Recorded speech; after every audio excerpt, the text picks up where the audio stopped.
አያት ካርሎስ ከቤቱ ይወጣና ከፊት ለፊቱ የተመለከተውን የጎረቤታቸው የሃንሲከር መኪና ውስጥ ይገባል።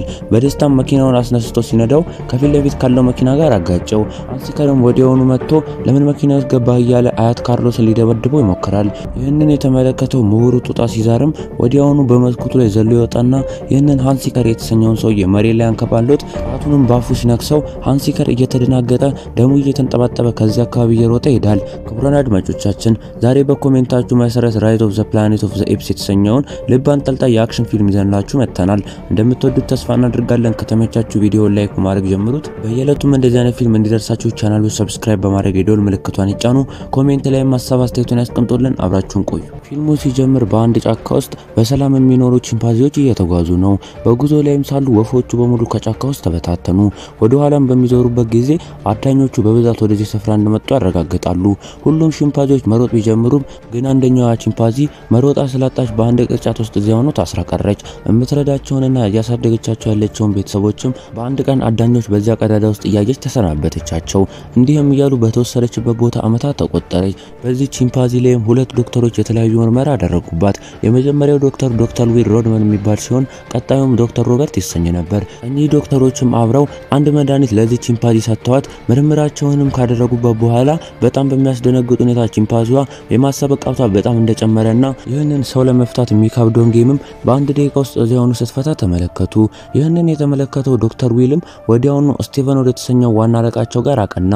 የ5 ዓመት ምርምሩም እንደተሳካለትና ጦጣዋን በአሁኑ ሰዓት በአሪፍ ሁኔታ ላይ እንደምትገኝ ይነግረዋል።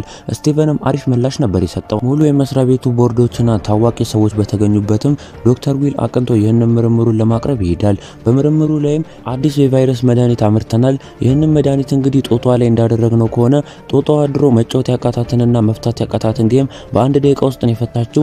ይህንን ምርምራችንንም በሰው ላይ አድርገን ይህንን ወደ ኋላ የቀረውን ህዝብ እናዘመን ሲልም ይነግራቸዋል። ዶክተር ዊል እንዲህ እያወራም በሌላኛው በኩል ቺምፓንዚው ወደዚህ ቦታ እንዲመጣ ተደረገ። በላብራቶሪ ክፍል ውስጥም አንደኛው ዶክተር ፍራንክሊን የተሰኘ ሰው ወደ ቺምፓንዚዋ ተጠግቶ በሩን ሊከፍትላት ሲል ቺምፓንዚዋ ከውስጥ ሆና ቁጣ ታሳይ ጀመረ። ይህ ዶክተርም የምትወደውን መጠጥ ይሰጣታል።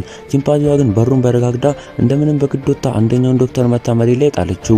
ይህንን የተመለከተው ዶክተር ፍራንክሊንም ማደንዘዣ ሽጉጡን አውጥቶ ሊተኩስባት ሲል እቺ ቺምፓንዚ ዘመን ያለች ስለነበረች መድኃኒቱን በደንብ ስለሰራባት መሮጥ ጀመረች። በሌላኛው በኩል ዶክተር ዊል ለነኚህ ለቦርዱ አባላት በደንብ እያስረዳቸው ነው። እነኚህ ቺምፓንዚዎች አይናቸው ቢጫ ከሆነ ሁሉም ወዲያውኑ ኃይለኛ ነው የሚሆኑት። ጥሩ ጎናቸው በደንብ ነው የሚያስቡት። አንዳንድ ጊዜ ግን መጥፎ ጎንም አላቸው። የአይናቸው እንዳሁኑ ከሆነ ለጥል ቅርብ ነው የሚሆኑት ሲልም ይነግራቸዋል። በዚህ ጊዜ በጣም በሚያስደነግጥ ሁኔታ እቺ ቺምፓንዚ ዘላ ወደዚህ ክፍል ትገባለች። ይህንን የተመለከቱት ጋርዶቹም ወዲያውኑ ቺምፓንዚዋን ተኩሶ መሬት ላይ ጥሏታል። ዶክተር ዊልም ቺምፓንዚዋ በመሞቷ በጣም ተበሳጨ። ወዲያውኑም ይህ ዶክተር ሮበርት የተሰኘው አብሮ የሰራው ልጅ ወደ ስቲቨን ጋር ያቀናና ይህንን ምርምራችንን እንድንቀጥል እርዳን እያለም ይጠይቀዋል። ስቲቨን ግን ካሁን በኋላ ምርምር የምትሉትን ነገር እዚህ ጋር አቁሙ ሲልም መለሰለት። ዶክተር ዊልም ሄዶ በድጋሚ ቢጠይቀውም ስቲቨን ምንም አይነት ነገር እንደማይችሉ ነገራቸው። ከሰዓታት በኋላም ዶክተር ሮበርት የቺምፓንዚዋ ቤት ሲገባ አንድ ህፃን ቺምፓንዚ ይመለከታል።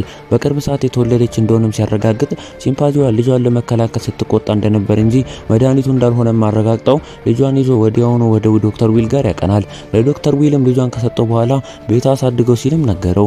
ዶክተር ዊል ብዙ ባይመቸውም እቺን ህፃን ቺምፓንዚ ወስዶ ወደ ቤቱ ይዞት ይሄዳል። በቤቱ ውስጥ ዶክተር ካርሎስ የሚሰኝ አያት ሲኖረው አያቱ ፒያኖ መምታት በጣም ያስደስተዋል።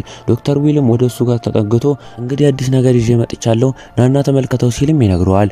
አያቱ ካርሎስም በደስታ ሄዶ ካርቶኑን ሲከፍቱት በውስጡ አንድ ህፃን ቺምፓንዚ ተመለከቱ። አያቱ ካርሎስ ግን ለማሳደግ በጣም ደስ ብሎት ነበር። እንዲህም እያለ ምሽቱ ነጋ።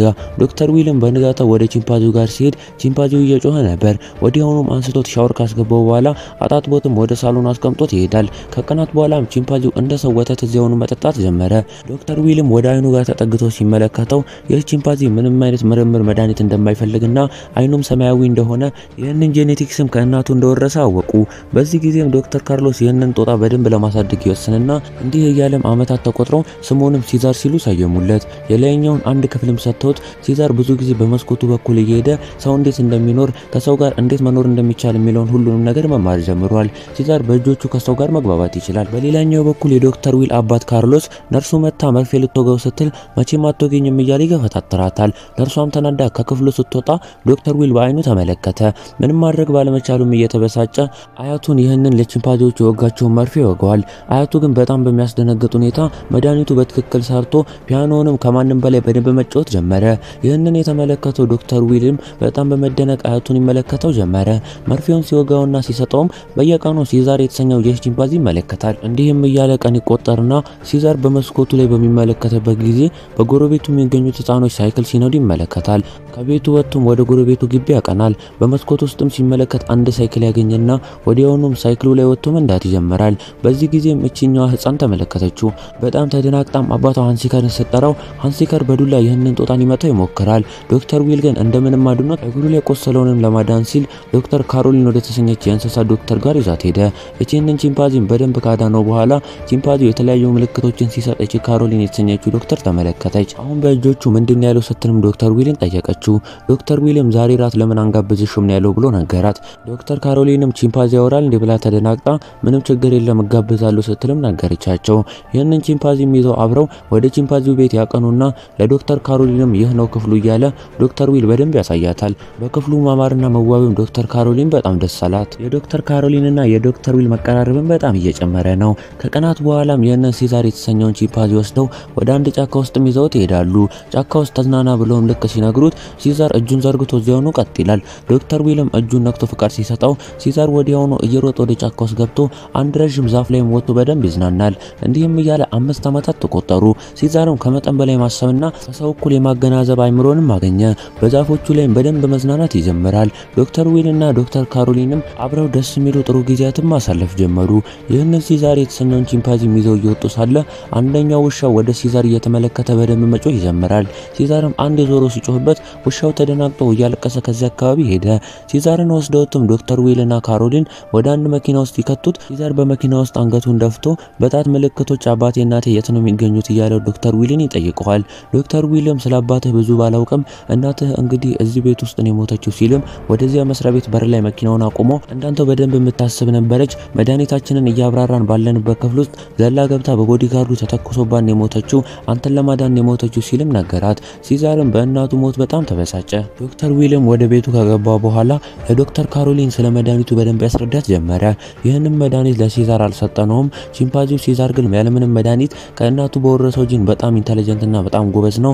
አባቴ ካርሎስ እንግዲህ ሊሞት ነበር፣ ይህንን መድኃኒት ሰጥቼ አድኜዋለሁ፣ አይምሮም በጣም ፈጣን ሆኗል ሲልም ነገራት። ዶክተር ካሮሊንም በሰማችው ነገር በጣም ተደነቀች። በቀጣይ ቀንም ይሄኛው ሲዛር የተሰኘው ቺምፓንዚ መብላት ስላልፈለገ ወደ አያቱ ካርሎስ ጋር ሲመለከት ካርሎስ ሹኪውን ገልብጦ እየበላ ነበር። ሲዛርም እንዲህ ነው የሚበላው ብሎ ሹኪውን ገለበጠለት። ካርሎስ በጥቂቱም ቢሆን ወደ ድሮ አይምሮ እየተመለሰበት ነው። በቀጣይ ቀንም ያመው የጀመረው ይህ አያት ካርሎስ ወደ ሃንሲከር መኪና ውስጥ ሄዶ ይገባል። መኪናውንም መንዳት ስለፈለገ ምንም ሳይችል ተጭኖ ሲነዳው መኪናው ፊት ካለ መኪና ጋር በደንብ ይጋጫል። ይህንን የተመለከተው ሃንሲከርም በፍጥነት ከቤቱ ይወጣና መኪናዬ እንዴት ታጋጭብኛለህ በሽተኛ ነህ እንዴ እያለ አያትየውን ይደበድበው ጀመረ። ይህንን የተመለከተው ሲዛርም በጣም ተበሳጭቶ ከፎቁ ላይ ወደ ላይ ወርድና ሃንሲከር ላይ ዘሎ መደብደብ ይጀምራል። ሃንሲከር ተነስቶ ቢሮጥም እየጎተተ መሪ ላይ አስተኝቶ በስተመጨረሻም ጣቱን ቆርጦ ከዛ አካባቢ ሸኘው። በዚህ ጊዜ ግን በፍጥነት ተደዋውሎ ስለነበር የእንስሳት መኪናዎች ይመጣሉ። ወዲያውኑም ሲዛር መኪናቸው ውስጥ ከተው ወሰዱት። ይህንን ነገር ያደረጉትም ጆን ለንደን የተሰኘ አንድ ሽማግሌና የሽማግሌው ልጅ ዶጅ የተሰኘ አንድ ሰው ነበር። ይህንን ሲዛር የተሰኘውን ቺምፓንዚ የሚወስዱትና ወደ አንድ ክፍል ውስጥ ያስገቡታል። ከሰዓታት በኋላም ዶክተር ዊልና ዶክተር ካሮሊን ወደዛ አቀኑ። ይህንን የተመለከተው ሲዛርም ወደ እነሱ ጋር አቀንቶ በጣት ምልክት መች ነው የምታድኑኝ? መችስ ነው እኔ ከዚህ መውጣው እያለም ይጠይቃቸዋል። በዚህ ጊዜ ግን በጣም በሚያስደነግጥ ሁኔታ በአሁኑ ሰዓት አንችንም ሲሉ መለሱለት። ሲዛር በዚህ ተበሳጭቶ እዚያውኑ አለቀሰ። ዶክተር ዊልም የሲዛርን እንባ ተመልክቶ ወዲያውኑ ወደ ዋና ሰራተኛዋ ጋር አቀንቶ እንስሳ ለማስለቀቅ ነበር፣ ብዙ ገንዘብም ካስፈለገ ከፍላለሁ ሲልም ነገራት። እቺ ሴትዮ ግን ምንም እንደማይቻል ነገረችው። ቺምፓንዚዎቹ በታሰሩበት ክፍልም የተለያዩ ምግቦች ይሰጡ ጀመረ። ለሲዛርም እንደ ሌሎቹ ቺምፓንዚ አንድ ያስተየ ምግብ ይሰጡታል። ይህንን የተመለከተው ሲዛር ግን ይህንን መቼም አልበላም ብሎ የዚህ ዶጅ የተሰኘው ሰው ፊቱ ላይ ረጨበት። ዶጅም በዚህ ተበሳጭቶ ውሃ በደንብ ረጭቶበት ሲዛር እንዲደክም ያደርጋል። በሌላኛው በኩል ዶክተር ዊል ስቴቨን ጋር አቀንቶ ስለ ስራውና በቅርቡም በደንብ እየሰራው እንደሆነ በተሳካ ሁኔታም እየሄደለት እንደሆነ ነገረው። ስቴቨንም ይቅናህ በደንብ ያሳካል ሲልም መለሰለት። ሲዛር በሌላኛው በኩል ቤቱ በደንብ እየናፈቀው ስለነበር በመስኮቱ ላይም ድሮ የሚመለከትባትን ያቺን መስኮት በቾክ ይስላል። ወደ ረፍት መውሰጃው ክፍል ውስጥም ሁሉም ቺምፓንዚዎችን ሲዛርን ጨምሮ ገቡ። ከነኚህ ቺምፓንዚዎች መካከል አለ የሚባለውና የሚፈሩት አንድ ሮኬት የተሰኘ ነበረ።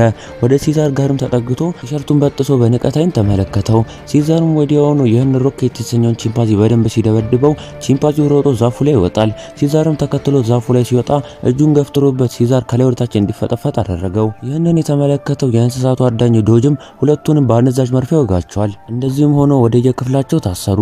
እነ ሲዛርም ባሉበት ክፍል ውስጥ የተለያዩ ጎብኚዎች ወደ እነዚህ ቦታ ይመጣሉ። በዚህ ጊዜም አንደኛው ሰው ወደሱ ጋር ተጠግቶ ብርጭቆን እንዲህ እያለ ያሳየዋል። ሲዛርም ሳብ አድርጎ ወደ ራሱ ይዘውና ከኪሱ ውስጥ ጩቤውን ወስዶ እንዳላወቀ አድርጎ ከዛ አካባቢ አስኬደው ሌሊቱንም በጩቤው በሩን ከከፈተ በኋላ መሄጃ ቢፈልግም አንድና አንድ መሄጃ ያለው ያረፍት የሚወጡበት ክፍል ነበር። እዚያ ክፍል ውስጥም በሚገባበት ጊዜ አንድ ቡክ የተሰኘው ትልቅ በር ውስጥ የተዘጋበት ቺምፓንዚ ነበረ። ሄዶም በሩን ከፈተለት። ቺምፓንዚውም በድንጋጤ ተከፍቶለት የማያውቀውን በሩን ተመልክቶ እኔ አልወጣም ብሎ ወደ ኋላ ይመለሳል። ከደቂቃዎች በኋላ ግን መውጣት በደንብ ስለሚፈልግ ወጥቶ በደንብ ውጪ ተወራጨ። ለመጀመሪያ ጊዜም በደንብ ከተፈታታ በኋላ ተደንቆ ወደ ሌሎቹ ቺምፓንዚዎች ጋር እንደተፈታ ለማሳየት አቀና። እነሱ ፊት ለፊትም ሆኖ ሰላሜን ስለሰጠኝ አመሰግናለሁ ብሎ እጁን ዘርግቶም ለሲዛር ምስጋናውን ሰጠው። ሲዛር ከነዚህ ቺምፓንዚዎች መካከል በደንብ መታወቅ ጀምሯል። በሌላኛው በኩል ዶክተር ዊል አንድ ምርምር እያደረገ እንደሆነና ምርምሩም እስኪሳካለት በጣም ጓጉቷል። ወደ ቤቱም ገብቶ አያቱ ጋር በሚሄድበት ጊዜ አያቱ ከመጠን በላይ አቅቶትና ደክሞ አልጋው ላይ እንደተኛ ተመለከተ። እንዲህም እያለ ምሽቱ ይነጋና ዶክተር ዊል ወደ አያቱ ካርሎስ ጋር በሚያቀናበት ጊዜ ካርሎስ እዚያውኑ ሞቶ እንዳረፈ ተመለከተ። በዚህ ጊዜም ተበሳጭቶ ከቀብር ቀናት በኋላ እቃዎቹን ይሰበስብና ብዙ እቃዎችም ሸጦ ጉቦ ከፍሎ ሲዛርን ለማስለቀቅ ይወስናል። ሲዛር ጋር በሚያቀናበት ጊዜ ግን በጣም በሚያስደነግጥ ሁኔታ ሲዛር ካሁን በኋላ እንደማይሄድና ካሁን በኋላ አንተ ጋር አልመጣም ብሎ በእጆቹ ምልክት አሳይቶት በሩን ዘጋ። በረፍት ጊዜያቸውም ሲዛር እነኚህ ሌሎቹን ቺምፓንዚዎችና ጦጣዎች ሲመለከት አይናቸውን ሲያየው ቢጫ እንዳልሆነና ሞኝ እንደሆኑ ምንም እንደማያስቡም ተመለከተ። ከጎኑ ላለችው ቺምፓንዚም ብቻዬን ከሆንኩ እንደዚህ እንጨት ተሰበራለሁ፣ አንድ ላይ ከሆነን ግን መቼም አንሰበርም እያለ ብዙ እንጨቶች ሰብስቦ እንደማይሰበር አሳየው። ቺምፓንዚዎቹና ጦጣዎቹ ግን ሞኝ ስለሆኑ ምንም ሊገባቸው አልቻለም። አንደኛው ሰራተኛም ፓስወርዱን ሞልቶ በበሩ ጋር ሲወጣ ተመለከተ። ሲዛርም ማታ ወደዛ በር ጋር ይመጣና ያንኑ ፓስወርድ ሞልቶበት ወደ ላይኛው ጣራ ላይ ይወጣል። ወዲያውኑም ወደዚያ ቤት ሲያቀና ይህ ዶክተር ዊል የተሰኘው ልጅ ከካሮሊን ጋር አልጋ ላይ ተኝቶ ነበር። ምንም ሳይናገረውም ወደ ፍሪጁ ጋር ያቀናና ፍሪጁን ከፍቶ ዶክተር ዊል አባቱን ሲወገው የነበረውን መድኃኒትና ከዚህ በፊት ታድሶ የመጣውን አዲሱን መድኃኒት ወስዶት ወደዚያ ወደሚታሰሩበት ክፍል አቀና። እነኚህ ጦጣዎች ፊት ለፊትም ጭሱን ያጨሰውና እንዲዘምኑና ማሰብ እንዲጀምሩ አደረጋቸው። በቀጣይ ቀንም በረፍት ጊዜያቸው ሲዛር ወደ መግቢያ በራቸው ጋር ይሆንና ሁሉም አይናቸው ቢጫ እንደሆነና የማሰብ ብቃታቸውን እንደጨመረ እየተመለከተ ወደ ክፍሉ አስገባቸው። ከዚያም ሁሉም ቆሞ በደንብ መመካከር ጀመሩ። ከርቀቱም ቆሞ ጆን ለንደን ሲመለከታቸው ምንም ሳይመስለው ግን አልፏቸው ይሄዳል። ዶዝም ወደ ረፍት መውሰጃ ክፍሉ ጋር በሚሄድበት ጊዜ ሁሉም ወደ የቤታቸው ገብተው ሲዛር ብቻ ነበር የቀረው። ተበሳጭቶ ማደንዘዣ ዱላውን አንስቶ ወደሱ ጋር አቅንቶ ለምን ወደ ክፍል አልገባም ይድግባ እያለ እየነገረው ሳለ ሲዛር እንደ ሰው አፉን ሞልቶ ኖ ወይም አይሆንም ሲልም ይነግረዋል። በዚህ ጊዜ ይህ ሰውዬ በጣም ደነገጠ። ወዲያውኑ ግን ሲዛር በቦክስ ሲመታውና ከመሬት ጋር ያጋጨዋል። ሲዛር ከዚያ ክፍል ይወጣና ሌሎቹን ሁሉንም ቺምፓንዚዎች ካስለቀቀ በኋላ አንደኛው ሰራተኛም ወደሱ ጋር ሲመጣ ከደረጃው ላይ ጥለውት ቢጎዳም እንደምንም ወደ እነሱ ክፍል ውስጥ አስገብተው ያስሩታል። ወዲያውኑ ወደ ጆጅ ጋር ሲያቀኑ ጆጅ ከመሬት ላይ ተነስቶ በዚህ ማደንዘዣ ሊወጋቸው ነው። ሲዛርም በጣም አሳቢ ስለነበር ውሃ ረጭቶበት ኤሌክትሪኩና እሱ እንዲያያዙ አድርጎ ይህ ዶጅ የተሰኘው ሰው እዚያውኑ እንዲሞት ያደርጋል። ሁሉም ቺምፓንዚዎች በላይኛው መስኮት ወጥተው ወደ አንድ ስፍራ ሁሉም እየተሯሯጡ መሄድ ጀመሩ። ሰው ሁላ በመንገድ ላይ ሲሄድ የተለያዩ ቅጠሎች መሬት ላይ መርገብ ይጀምራሉ። በሌላኛው በኩል ዶክተር ዊል ከእንቅልፉ ሲነሳ ወደ አንድ በር ጋር ሲመለከት ከዚህ በፊት ሲዛር የሚኖርበት በር ተከፍቷል።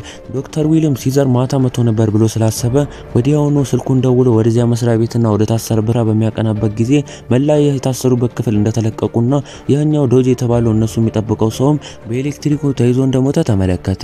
በመሬቱ ላይ ግን አንድ የሚያስደነግጥ ነገር ይመለከታል። መሬቱ ላይ ከዚህ በፊት እሱ የተመራመረበት ትናንትና ማታ ሲዛር የወሰደውን መድኃኒት ይመለከታል። በዚህ ጊዜም በጣም ተደናግጦ ማን እዚህ ክፍል አመጣው ማንስ ረጨላችሁ ብሎ መደናገጥ ጀመረ። ሁሉም ቺምፓንዚዎች የተበታተኑት ወደ 3 ቦታ ነበር ተከፋፍለው ሄዱ ሲሆን በየሄዱበት ቦታም ያሉትን ቺምፓንዚዎች ሁሉ ማስለቀቅ ነበር ስራቸው። ስቲቨንም ወደ መስሪያ ቤቱ ሲገባ በጣም በሚያስደነግጥ ሁኔታ መላፎቁ በቺምፓንዚዎቹ ተሞልቷል። ተደናግጦ ምንድነው የተፈጠረው ብሎ እየሮጠ ወደ ሄሊኮፕተር ውስጥ ገብቶ ከዚያ አካባቢ ብን ብሎ ጠፋ። ምርመራው ክፍል ውስጥ ያሉትን ቺምፓንዚዎች በሌላ ስፍራ ያሉትን ሁሉንም ቺምፓንዚዎች ያስመልጡና አብረውም ወደ አንድ ጫካ ቦታ ያቀናሉ። እየሄዱ ሳለም አንድ ድልድይ ጋር ስለደረሱ ምንም ማድረግ ባለመቻላቸው በከተማ ውስጥ ያሉት መኪኖች ሁሉ እየገለባበጡ ነበር የሄዱት። ድልድዩ ጋርም እንደደረሱ በሁለቱም በኩል ፖሊሶች ከበቧቸው። ሲዛር ግን ብሌስ ስለነበር ግማሾቹ በላይ በኩል ግማሾቹ በታች በኩል ተደብቀው እንዲሄዱ አዞ ነበር። ፖሊሶቹ በላይ ብቻ ያሉ መስሏቸው መንገድ ዘግተው ሽጉጣቸውን ደቅነዋል። በሌላኛው በኩል ዶክተር ዊልና ዶክተር ካሮሊን በጣም በፍጥነት በመኪና ወደዚህ ድልድይ ቦታ እየመጡ ነው። ነው። ከተማውና ድልድዩ አካባቢ በእነዚህ ዝንጀሮዎች ተናውጧል። ፖሊሶቹም በፈረስ እየሆኑ ወደ መሃል ቢገቡም ዝንጀሮቹ ብልህ ስለነበሩ ፖሊሶቹን ከፈረሱ ላይ እየገፈታተሩ ሰባበሯቸው። በልክ የተሰኘው ትልቁ ቺምፓንዚም ሰዎቹን ለመግደል ወደ ታች ሊጫናቸው ሲል ሲዛር አይሆንም እያለ መልሰዋል። በልክ ግን በሲዛር ትዕዛዝ ስለሚመራ ምንም ሳያደርግ ሲዛር የሚለውን ብቻ እያደረገ ነው። እነኚህ ፖሊሶችም ተኩስ ሊያነሱ ሲሉ አንድ ባስር ሁሉም ቺምፓንዚዎች ገብተው ባሱን ገፍተው ከፖሊሶቹ ጋር አጋጯቸው።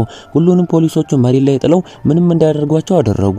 በዚሁኑ ቅጽበት ግን ዶክተር ዊል በፍጥነት ወደዚህ ድልድይ ላይ ወጥቷል። ወደፊት ለፊትም ሲመለከት ከፊት ለፊቱ ሲዛርን ይመለከተዋል። ሲዛርም ተመልክቶት እየተደናበረ ሳለ ስቲቨን የነበረበት ሄሊኮፕተር ወደ እነዚህ ቺምፓንዚዎች በሽጉጥ እየተተኮሰ ነው። በዚህ ጊዜ ግን ከቺምፓንዚዎቹ ጋር የመጣው ትልቁ በልክ ወዲያውኑ ወደ ሄሊኮፕተሩ ላይ ይዘልና ህይወቱንም ሰጥቶ እየተተኮሰበት ሄሊኮፕተሩን ገልብጦ መሬት ላይ ጥለዋል። በመኪናው ውስጥም በልክ እያቃሰተ ነበር። ሲዛርም እንደምንም ጉትቶ አውጥቶት የደማውን ሆዱን ቢይዞም ሲዛር እዚያውኑ እጁ ላይ ሞታል። ተበሳጭቶም ወደ ሄሊኮፕተሩ ጋር ሲያቀና በሄሊኮፕተሩ ውስጥ ስቲቨን የተሰኘው ሰው ነበረ። ስቲቨን አድኖኝ እያለ ቢማጸነውም ሲዛር አይኑን እያየ ዝም ብሎ ከዚያ አካባቢ ሄደ።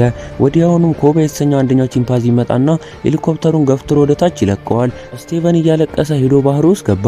በሌላኛው በኩል ዶክተር ዊል ዝንጀሮዎቹና ቺምፓንዚዎቹ ከዚያ አካባቢ በፍጥነት ወደ ጫካው ስለሄዱ ወደ አንድ የፖሊስ መኪና ውስጥ ገብቶ ወደ ጫካው አቀና። ጫካው ውስጥም ገብቶ ሲዛር እያለ ሲጠራ አንደኛው ኮባ የተሰኘው የቀድሞ ቺምፓንዚ ይመጣና ዶክተር ዊል መሬት ላይ ጥሎት ሊመታው ይሞክራል። በዚህ ጊዜ ግን ሲዛር መጥቶ ያድነውና ሲዛርም ወደሱ ጋር ተጠግቶ ሊያዋራው ሲል ዶክተር ዊል ወደ ቤትህና የፈለከውን እንክብካቤ ያደርግልሃለሁ ሲልም ነገረው። ሲዛር ግን ቤቴ ይህ ነው ሲል አፉን ሞልቶ እንደሰው አወራለት። ዶክተር ዊልም ምርምሩ ስለተሳካለትና ይህ ቺምፓንዚን በማውራቱ ተደንቆ ቤቱ እንዲውል ያደርገዋል። ሲዛርም ወደ ዝንጀሮዎቹ መሃል ይገባና እያንዳንዳቸውን ቺምፓንዚ እጃቸውን እየጨበጠም ንጉስ እንደሆነም ነግሯቸው ካሁን በኋላ እንደሚመራቸው ነግሮ ዛፉ ላይ ወጥቶ ከፊት ለፊቱ የምትገኘውንና የሚመኛትን ያችን ሳን ፍራንሲስኮ የተሰኘችውን ከተማ እየተመለከተ ፊልሙ ይጠናቀቃል። ክቡራን አድማጮቻችን ራይዝ ኦፍ ዘ ፕላኔት ኦፍ ዘ ኤፕስ የተሰኘው ፊልም እዚህ ጋር በቃ። በፊልሙ ያሉትን ሐሳብና አስተያየት ኮሜንት ላይ አስቀምጡልን። ቪዲዮንም ላይክ በማድረግ አበረታቱን። በየዕለቱም እንደዚህ አይነት ፊልም እንዲደርሳችሁ ቻናሉ ሰብስክራይብ በማድረግ የደወል ምልክቷን ይጫኑ። እዚህ ድረስ ስለተከታተላችሁን እናመሰግናለን። ቸር ቆዩልን።